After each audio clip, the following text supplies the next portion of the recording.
let's take a bump and talk about WrestleMania. So, the show of shows happened this past weekend, and it had a lot of mixed reactions. So, Saturday and Sunday, 2-day WrestleMania, and I think the consensus that I've seen reached is Sunday was much better than Saturday, for sure. But match times were really short, and ad times were really long. Too many ads, too little wrestling, and overall kind of just not a wrestling product that people were looking for. I also have those feelings about WrestleMania. I definitely think there were too many ads, too little wrestling. The matches were very short. And the biggest disappointment in terms of match length was Liv Morgan versus Stephanie Vaquera, a women's world championship match happening at WrestleMania. Big feud. This is the Royal Rumble winner, and you just let it go 7 minutes. I think it was 7 minutes, maybe 8 minutes. Unbelievable how little time they gave that match, and it's very disappointing. Especially. Especially with how long Liv Morgan's entrance was with the whole music video, dance choreography type stuff. It did not work. It did not fit. I was not a fan of the entrance. I was not a fan of the match, really. I thought for the 7 minutes that it was entertaining. But the Judgment Day interference came very early, and it immediately led to the finish. Overall just not pleased with that match, and a lot of the matches also suffered from the short run times, except for the main events, obviously. But now let's talk about the main events. Speaking on that subject, night one main event, you had Cody Rhodes versus Randy Orton. A match that had very split opinions about, kind of with the lead up to WrestleMania, especially involving Pat McAfee, but also kind of just the lack of potential, or the lack of meeting the potential that the match had. You have Randy Orton and Cody Rhodes with so much history together. I think they said 20 years of history, and they barely touched on any of it. And during the match, they threw in out of nowhere just Randy's back is bad, which, we all kind of knew, given, his last injury absence. And, it's been something he's been kind of vocal about, how the RKO has damaged his back. But that was never in play during this whole story at all. This has just been kind of a Randy's gonna bring wrestling back. He's gonna fix wrestling. It didn't work at all, and in the match, didn't work at all. It was a bad match. It was a bad match. That just left people so disappointed after the end of night one, and very much pessimistic about how night two was gonna go. Now, moving to night two, that main event, Roman Reigns versus CM Punk, incredible match. Absolutely incredible match. So far, it's my match of the month. And that's even comparing it to New Japan and AEW's Dynasty. That was a stunning match. Roman pulled out all the stops to tell this story. CM Punk brought out his best. And both of them came together at what you could say are each other's best. This is rivaling CM Punk and John Cena, old school rivalry level, Money in the Bank levels of storytelling. Roman Reigns' Shield level of story, or I guess Bloodline was probably his best. Bloodline levels of storytelling. This match, in terms of single match, was at its best. You didn't have Roman having any help, and that was something that I touched on during my predictions. That was part of the story going into Mania, was that Roman could not win without his family's help, without somebody's help, and he had no help, still won. This was I forget the basketball analogy that was made, but it was like Michael Jordan, Scottie Pippen, I think was the analogy. Two best of the best, and one was just more in his prime than the other.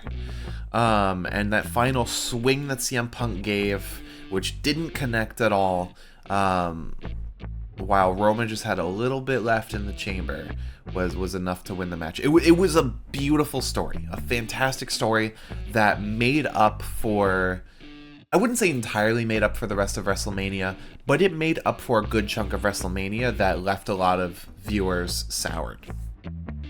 Now, will this WrestleMania sour future premium live events? Probably. Under the ESPN banner. Probably. You know, the level of ads...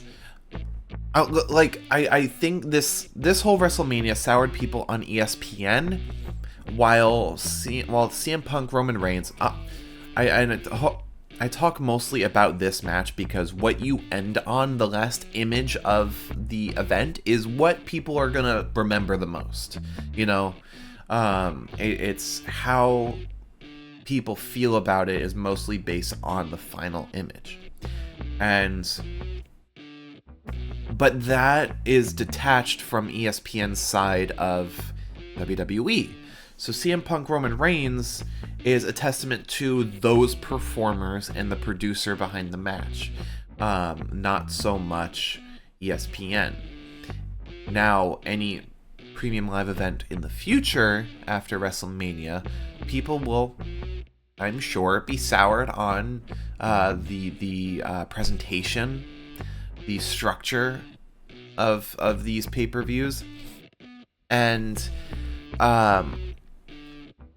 I do wonder how it's gonna, adjust people's perspectives going forward, if that actually comes true, or if people kind of just forget it, or if ESPN adjusts. But I doubt that will ever be the case, that a huge media conglomerate will ever change, will ever adjust to fan perspective, fan reaction.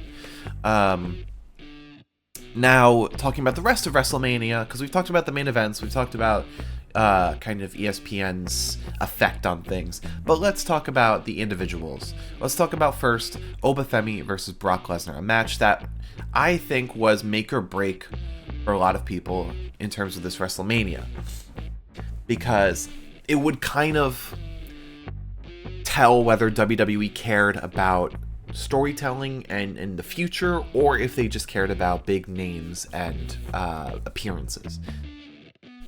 And so a lot of people were really, and myself included, were really rooting for Oba Femi to win, really hoping that he would come through and they would book him to win instead of Brock. And he did. He demolished Brock in 4 minutes.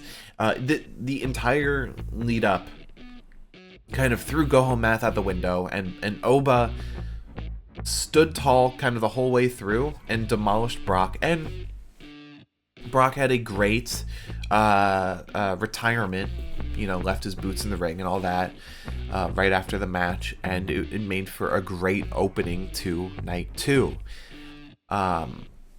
Easily kind of throwing a lot of night 1 out the window.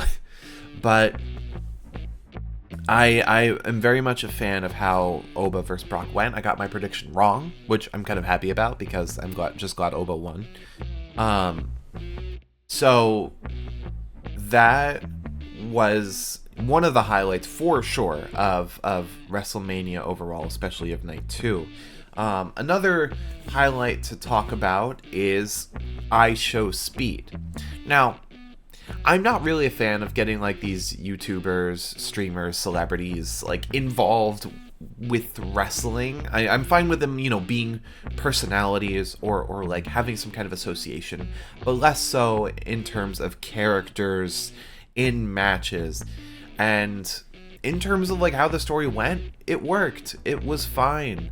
I Speed like knew his job. He knew what he had to do, and he is very athletic. So it worked out in the ring. The post-match angle was good. The lead up, the entrances were good. But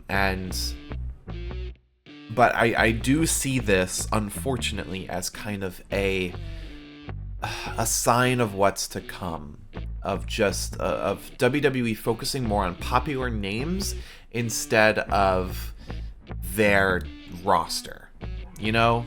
Because, I mean, look at who was left off of the WrestleMania card. You had Io Sky, one of the best names in WWE right now, one of the best performers in the ring, completely left off. She made an appearance during the Rhea Ripley-Jade Cargill match, but she didn't have a match, and that was a huge disappointment for a lot of people, myself included. And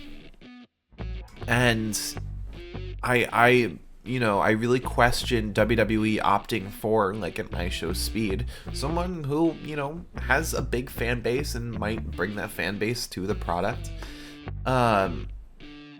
But, businesses will business. I understand that, money comes first, viewership comes first. But you're putting aside building up your own people to make them that level. Now, of course, Oba winning, like Oba Femi is a WWE guy. He was NIL athlete. I think Trick Williams was too, and he's very much like built up by WWE, and they'll both be big stars because of all this. But like getting rid of that Mania spot for a very talented member of your roster just feels not great. Chelsea Green, another fan favorite, was missing from the card. Sure, she's injured, but didn't even make an appearance at all. Like, not in the slightest. Yeah, not even like showing face in like a promo or something. But yeah, I know I've heard a lot of chatter online about, this being more like, in the future we'll see like Speed versus like Mr. Beast main event of WrestleMania, stuff like that. Where I could totally see them going to, unfortunately. And it's disappointing for, the wrestling fans. It's taking away a niche. And that's something that I hate when any company, any, artist or creator does this, where like you could target this niche product. You could create this niche product, but you opt for a more mainstream, more general appeal to everybody just to get the biggest audience possible instead of making the best for a medium-sized audience. And, I think people underestimate the amount of natural growth you can have when you have that niche product and it's discovered by new fans.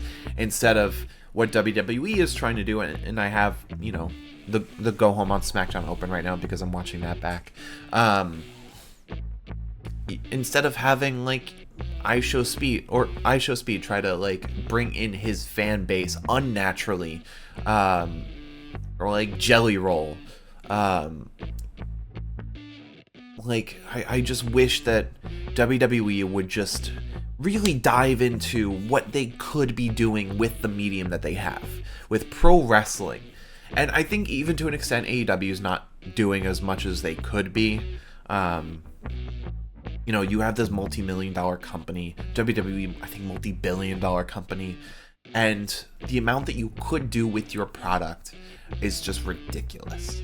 And it like the amount that they are not doing is even more ridiculous.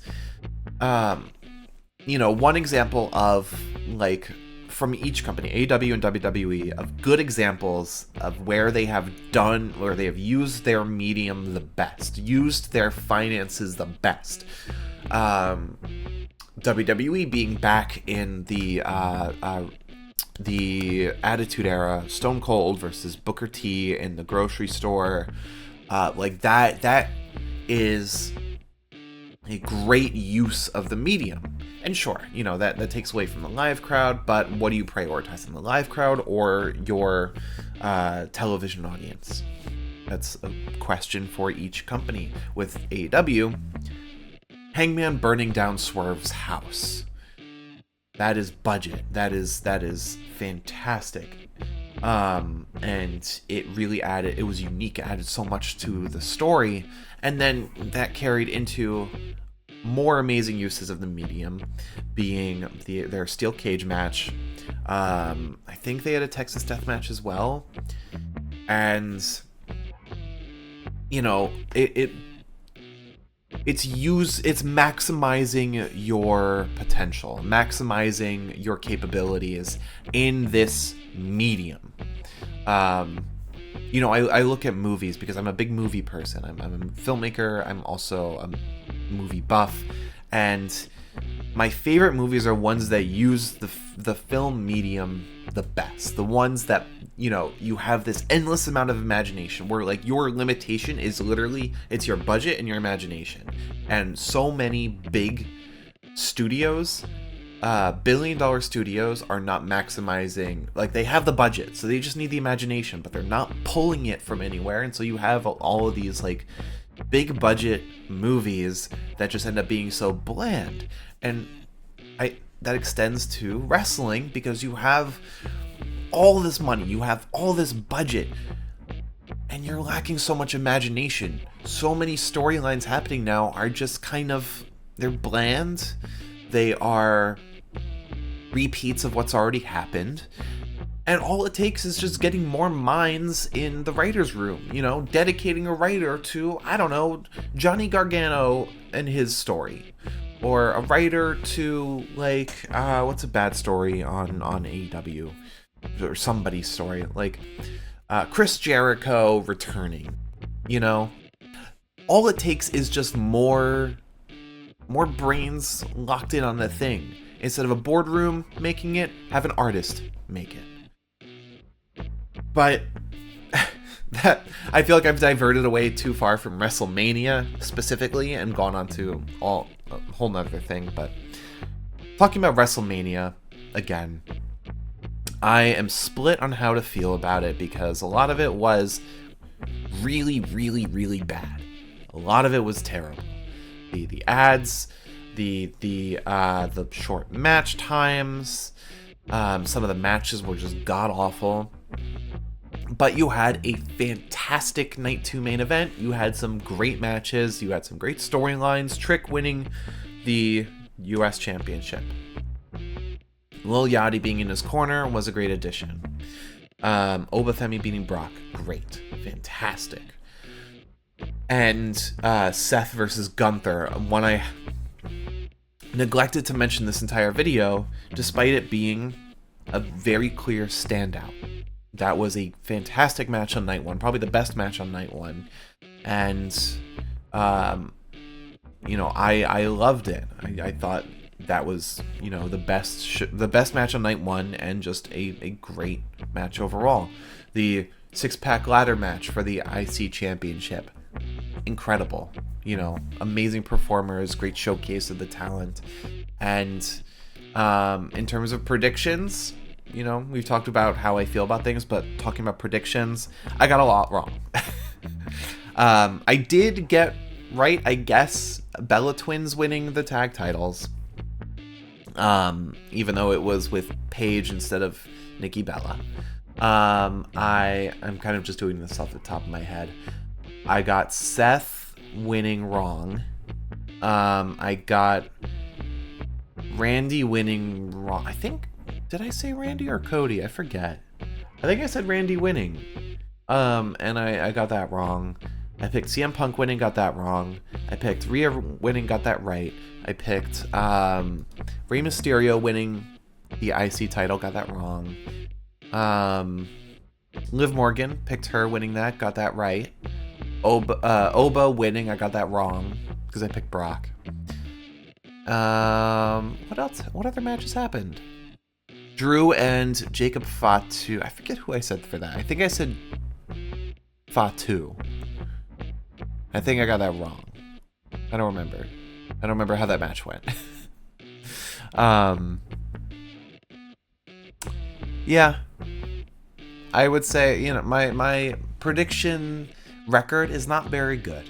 It's not very good, to say the least. But let me know your feelings about WrestleMania, and I'm really curious, how do you feel now about WWE PLEs going forward? Are you not going to watch them? Are you going to watch them kind of like hesitantly, maybe after the fact? Or are you still a stan for their product? Still going to watch everything? Still going to, you know, pay for seats and all that? Let me know what you think in the comments, and I'll see you all in the next one. Bye-bye.